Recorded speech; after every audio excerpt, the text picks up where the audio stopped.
Hello and welcome to episode 53 of ERRX. Back in episode 24, we had our first expert talk series when we discussed methemoglobinemia. And now this week, we're very grateful to have Dr. Casey Lee back for another discussion, this time on hydrofluoric acid toxicity. For those of Happy to be you, here. thanks for being here. For those of you who don't remember Casey, she's a graduate of the University of Florida, and she completed her PGY1 pharmacy residency training in Boston, and then completed her PGY2 fellowship in clinical toxicology and emergency medicine in Jacksonville, Florida. And she is now a full-time emergency department pharmacist in Orlando. So Casey, it's great to have you back. Yeah, thanks for having me. Happy to be back. Great. All right, well, we'll just start off with a couple questions about hydrofluoric acid and its toxicity. I hope these questions won't be too basic. No, let's get as complex as we can. So, we at ERRX and Casey, her and I were just talking about how we want to talk more about the obscure things, in the toxicology realm and in the pharmacology realm. And I think hydrofluoric acid definitely fits that mold. So, Casey, can you tell us more about hydrofluoric acid, where it comes from, and then how do patients get exposed to it? Yeah, so hydrofluoric acid, it can be used in a pretty wide variety of scenarios. So you'll probably hear it discussed in glass etching that includes in microchips as well. It's commonly found in many rust removal products or other cleaning solutions for things like porcelain. Usually, when we're reviewing toxicity, we talk about hydrofluoric acid specifically, just because it's probably the most common substance we'd encounter. But really, I think we can broaden the discussion. It's relevant to any fluoride containing or fluoride releasing substance. So things like sodium fluoride, which was formerly used as an insecticide or rodenticide, or ammonium bifluoride, which is an alloy production and also in glass etching. There are other fluorosilicate compounds. There are fluoride salts in things like toothpaste and drinking water. And really, any of those compounds, when they're ingested, would be converted to hydrofluoric acid in vivo. But really, we can kind of group them all into the same type of toxic scenario. There's also those case reports that look at suicide attempts involving hydrofluoric acid and some mass exposures related to hydrogen fluoride gas. But usually you'd probably see this as an unintentional hobby-related exposure or unintentional occupational exposure. And as you can imagine, since that's the most common scenario, the most common site of injury or exposure would be a dermal exposure, probably to the hands. But also you can certainly see those ophthalmic, oral, inhalational toxicities as well. Sure. And how does it cause toxicity once patients get exposed to it? So this is where it gets pretty unique among the acids. So of course, it's hydrofluoric acid, but it's a pretty weak acid actually. But despite being a weak acid, it can cause extremely severe local and systemic toxicity, as you know. Fluorine being the most electronegative element in the periodic table, can I did not know actually that. really snag those some of those cations and that causes a lot of the toxicity. So hydrofluoric acid itself has a very high permeability, so it can really get into the tissue before it starts to dissociate into those hydrogen ions and fluoride ions. And those fluoride ions are very electronegative. They'll just bind up your stores of calcium and magnesium, which can lead to cellular dysfunction, lead to cellular death. And you can also see some intracellular calcium accumulation because of alterations in the sodium potassium ATPase pump, alterations in sodium calcium exchange, and then you see the next component of the toxicity, which is potassium efflux, because of that effect. So we have depletion in calcium magnesium, we have an increase in our extracellular potassium, and related to these things, we see that neuropathic pain from the alterations in calcium homeostasis. We see vasospasm leading to ischemia, and then some very remarkable fall in our calcium and our magnesium levels as it binds those up. And certainly in some forms of hydrofluoric acid, like the anhydrous form, you can also see those very classical caustic burns, but most commonly you won't see quite that same very visible picture of a chemical burn. Sure. And this is one of those things that just seems like such a misnomer, when you hear, for example, Right. hydrofluoric acid, in my mind, Yeah. my mind goes to hydrochloric acid. But and it how toxic it is directly and indirectly. But like you had mentioned, hydrofluoric acid works in such a different mechanism because it's such a weak acid. I believe the dissociation constant is a Hmm. thousand times Yeah. lower than hydrochloric acid. Right. Right. But those toxic effects are from that pesky fluoride ion, right? That penetrates deeply and kind of binds up Yeah. everything. Absolutely. It's the worst. Yeah. And I think this is key as we kind of go forward. As a little spoiler alert, what some of the most toxic effects of the fluoride ion is the reaction with calcium, like you had mentioned. And this is basically the basis for treatment as well for most Right. of our You'll hear toxicities. calcium leave our mouths a lot. Yes, yes. So then, a patient gets exposed to hydrofluoric acid through the dermal route or they inhale it. So how do they present? Like, what does that toxicity look like when your patient's walking into the ER? Right. And a lot of that's going to depend on a few things. So, first of all, the concentration of the product that they were exposed to. So, if it was someone who was maybe doing some kind of rust removal or glass etching as a hobby at home, my brother made me a very nice Christmas present. And he had to Oh, use low concentration hydrofluoric did acid did he call you to before he used it, or? not. I would have told him to lock that up, lock up that hydrofluoric acid. So that concentration can really impact what you see, as well as the amount that actually contacts the patient, and then as well as the contact time. So those are three very important components that can determine how severe the toxicity is. So with the higher concentrations, you can have immediate pain and visible damage.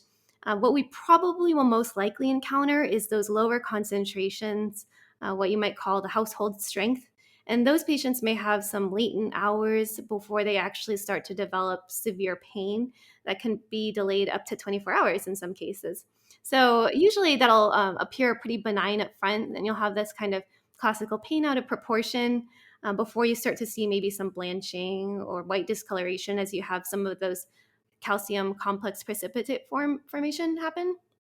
And then we can also kind of group systemically some of the other effects depending on how the patients get into it. So, if it was an ingestion, you're most likely to see gastritis, vomiting, abdominal pain, but usually it tends to spare the rest of the GI tract. With patients with high volume, high concentration ingestions, you can see altered mental status, and then kind of some of the sequelae of that um, as they develop that systemic toxicity. Ophthalmic, you can certainly see more extensive injury than most acids. So there can be pretty quick damage to the cornea, the conjunctival epithelium, and some of those effects can persist for some time. They can be maybe potentially permanent in some cases. And then pulmonary, again, depends on the concentration contact time. So with some of those mass inhalational exposures we saw, patients came in with throat burning, shortness of breath, and you can actually see enough exposure from that route to develop some systemic effects like that hypocalcemia. So definitely kind of also keeping in mind that eye injury and lung injury can be a package deal. So a lot of those patients, if they're going to have one of those, may present with both the pulmonary and ophthalmic exposure routes. Sure. That makes a lot of sense. And, the thing that I kept reading about hydrofluoric acid is just the pain. And like you were saying, the pain out of proportion. I've heard it described as Right. unrelenting and just a relentless pain. And it just sounds like an awful thing to go Right. through. So it sounds pretty bad. Yeah. Okay. And then, so, if once we diagnose the hydrofluoric acid exposure, are there any specific labs that are helpful, or is it just more of a general type of BMP, EKG type vibe? You'll probably capture some things that you need with your general workup. Of course, if it's an intentional suicide attempt, then you complete that usual assessment specifically to hydrofluoric acid. Unfortunately, fluoride levels don't really help you at all and are hard to get. So, really focusing on those electrolytes that we're concerned about. So, we know that we can see that precipitous fall in calcium and magnesium, and also we can see that potassium efflux start to develop. So those are the things that we should be trending most closely. Um, Ionized calcium would be recommended in this case to help guide your repletion. And then also be following your 12 lead EKG. Some of those effects that we'd expect to see, so hypocalcemia with your your prolonged QT interval with your hypocalcemia, peak T waves, and hyperkalemia. In some reported cases, they had a very clear visualization of those peak T waves on EKG before the onset of ventricular dysrhythmia. So that can definitely be a marker of severe toxicity. So calcium, magnesium, potassium, your 12 lead EKG, keeping that patient on a cardiac monitor. Those would be the things that I'd be honing in on. And that's a great point. When we talk about the systemic side effects of like the hypocalcemia, hypomagnesemia, and then the hyperkalemia, and just kind of thinking through as clinicians and pharmacists, um, the fact that these things can lead to cardiac arrhythmias, right? And Right. death. Yeah. Hmm. And then you kind of think about some drug things like, if we have a patient that potentially has hyperkalemia with this exposure, maybe we want to avoid certain meds like succinylcholine for Right. intubation and things like that. Exactly. So there's a Hmm. whole host of things that electrolyte disturbances eventually lead to. Right. Right. That's so important. Okay, so I guess finally our favorite part is, how do we treat hydrofluoric acid exposure? Yes. And we can just bring it back to the first step, which is going to be decon. So decontamination is very important in these cases. That depending on the extent of injury and exactly how the patient was exposed, you may need to remove clothing and use very copious amounts of water for irrigation, and also just really make sure that the healthcare personnel who are taking care of these patients are protected as well. As you can imagine, emesis from a patient with a hydrofluoric acid ingestion would be very harmful to the healthcare Yeah. personnel taking care of them. So we want to make sure they're protected. And that point, again, assessing airway, like you said, this is a scenario where you probably want to avoid succinylcholine in these severe toxicities, just because you are pretty likely to see that potassium efflux and a higher serum potassium level. Hmm. Um, and then we get into some of the fun stuff. And I'll probably need to tag team with you to make sure we don't miss any of the fun ways we can give calcium. So, Yeah. the most common, again, coming back to that most common scenario of the dermal exposure. So, some of the studies that look at how to best manage the pain that can come alongside this exposure shows that pretty like immediate decontamination, or as quickly as possible as you can if water is all you can, and then the faster you get calcium involved, the more likely you are to see a reduction in that pain, and to see improved outcomes and subjective improvement. So there's a whole bunch of ways we can do that. Where should we start? Let's start with the eye. Okay, so I We'll go like from it. easy to complicated. So ophthalmic exposures we irrigate, and that seems pretty straightforward. The most important thing here is that this is maybe the one scenario, probably the only scenario in this management paradigm where we would not recommend using calcium salts. They tend to be irritating to the eye, and they just don't seem to have any benefit over the non-calcium containing solutions. So normal saline, lactated ringers, and water would be great irrigation solutions. And you can start with a liter and kind of go from there. There's some suggestion that prolonged irrigation may worsen outcome, so a reasonable amount of irrigation without using calcium salts in the eye. All right, noted. How about just, I guess, just systemic IV calcium therapy? What is the dose there? Right. So if you're just talking repletion, which is probably what we're doing in these patients, is trending those calcium levels. If you have an institutional protocol that uses an ionized calcium guided replacement, then I would default to that. I think the most important thing to know is that these patients may require a lot more calcium and a lot more magnesium than we're used to giving patients.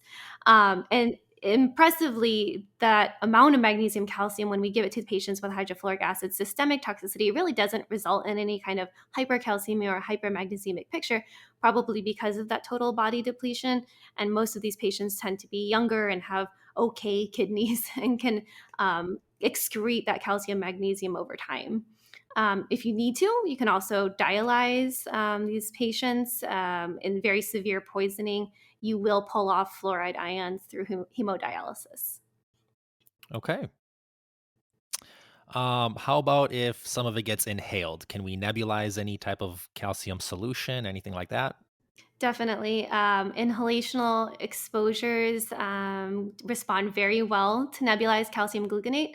Most references that I'm familiar with will recommend a 2.5%, but you look at this as a range. So 2.5% to 5% of nebulized calcium gluconate, and those patients had very uh, marked subjective improvement in their symptoms. Okay, so can we tell the audience how to actually make this at bedside? Yeah, so for the 2.5% nebulized calcium gluconate solution, I'd recommend using one of those 10 ml vials of your 10% calcium gluconate. And then you would essentially use a 1 to 4 part if you're trying to achieve a 2.5% solution um, with saline for nebulization. That's probably how I'd recommend it. Do you have a different approach?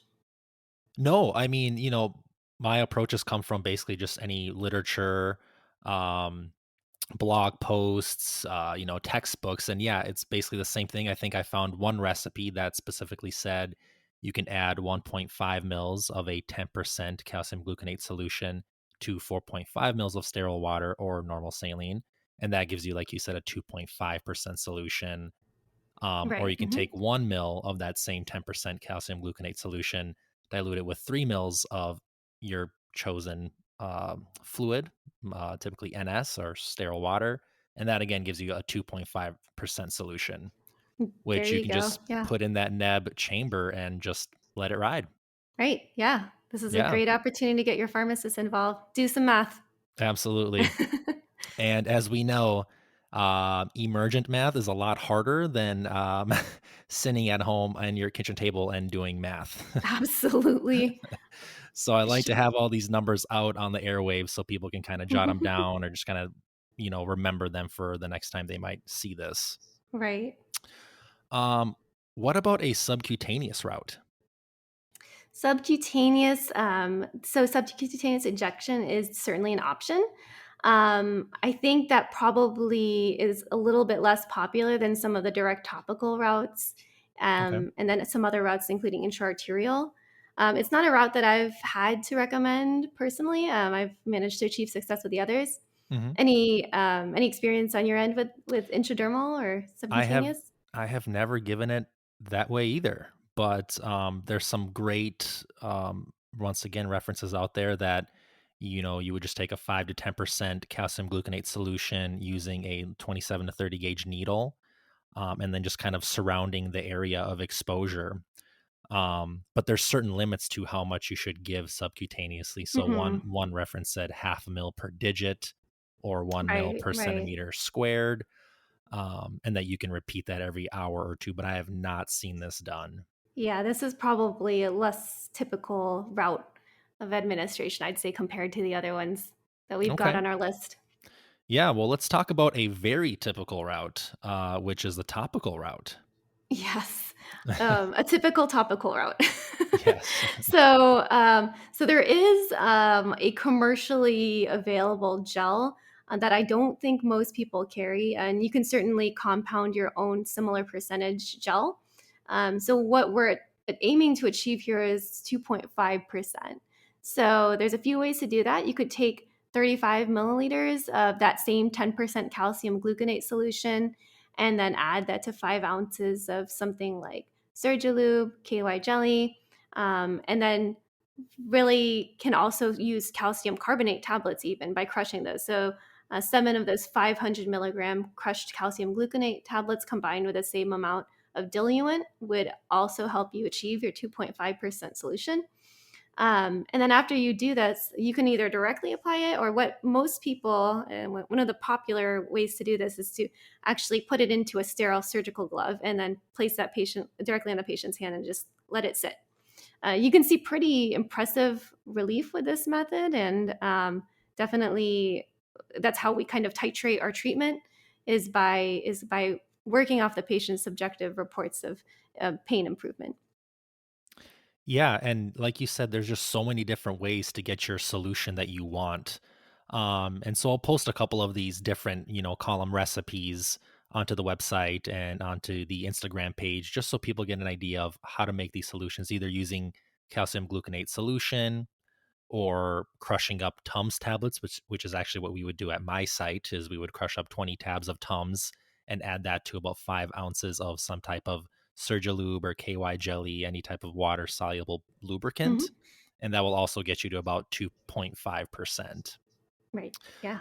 And then I think it's just really interesting to note that the way that we know that this is working is only just pain relief, right? So if the pain Right. goes away, it's concentrated enough, you're doing it right, it's working. Right. If pain doesn't go away, then you might have to go to some of these odder routes of administration, which I think we'll talk about just one more that's left. But I think, and I don't know if you have any experience with this or what your thoughts are on this, but um, the fact that local anesthetics should actually be avoided because they mask the pain. And like I just mentioned, pain is a measure of how effective our treatment is. Right. Right. And it's just one of those things that might be missed. I Mhm. think we, jump to topical lidocaine and things like that. When in this case, a good pearl is that we as a pharmacist should say absolutely not. And we Right. should Yeah. not give any local anesthetics in this situation. Yeah, and I think, there's probably floating out there some recommendations to use it, but I tend to agree with you. I think that we would be taking away our ability to titrate our calcium administration, and we Hmm. know it's all about calcium here. Right. Right. In this case, with these exposures, especially the ones that are just limited to your hand, where the patients come in a significant amount of pain, and you can offer a lot of relief to that pain by applying calcium or administering calcium in various routes. Sure. And I guess we have time maybe to just talk about the strangest route, which I think is the intraarterial route. And once again, I've not seen this done before. But do you have any pearls or information on that route?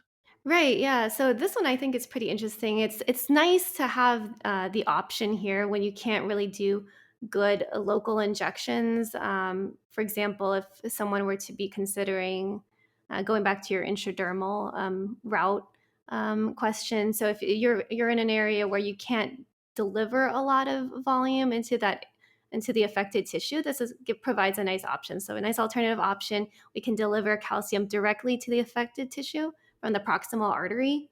And what you could use here is really, they say to add 10 mLs of a 10% calcium gluconate solution to 40 mLs of dextrose, which really brings you out to, it comes out to what for some people may even be a premixed IV piggyback if you carry those at your institution, those 1 Oh, gram. sure. I Yeah. hadn't even thought of that. Yeah. Yeah. Yeah, so that it really comes out to the same thing. So you can take one of those or compound it in your IV room, and that infusion would go intraarterially over 4 hours. It doesn't really have any complications. I haven't seen any serious complications. You may need to repeat that. There are some case reports where this intraarterial injection was repeated up to 5 times, but there haven't been any reports of clinically significant hypercalcemia, and there have been reports of a lot of pain improvement. Very nice. Is there anything else you think that we might have missed or anything else that you think our listeners would find useful? Any other pearls or did we nail it? Did we get I most of it? think I think we got most of it. I think you could probably throw a beer block method administration there as well. Oh, sure.